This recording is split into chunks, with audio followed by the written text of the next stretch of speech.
AP రాజకీయాల్లో Vijayawada MP Kesineni చిన్ని కుమార్తె స్నిగ్ధ సోషల్ మీడియా పోస్టు కలకలం రేపింది.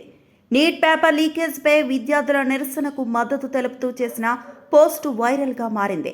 దీంతో రాజకీయ వర్గాల్లో చర్చ మొదలైంది. వివాదం పెరగడంతో స్పందించిన స్నిగ్ధ తాను ఏ రాజకీయ పార్టీకి కాదు, విద్యార్థుల ఉద్యమానికే మద్దతు ఇచ్చానని స్పష్టం చేశారు. అలాగే ప్రధాని నరేంద్ర మోదీ విద్యార్థుల సంక్షేమానికి కట్టుబడి ఉన్నారని, విద్యార్థుల సమస్యలపై చర్చ జరగాలని, ఈ అంశాన్ని రాజకీయ కోణంలో చూడొద్దని ఆమె పేర్కొన్నారు.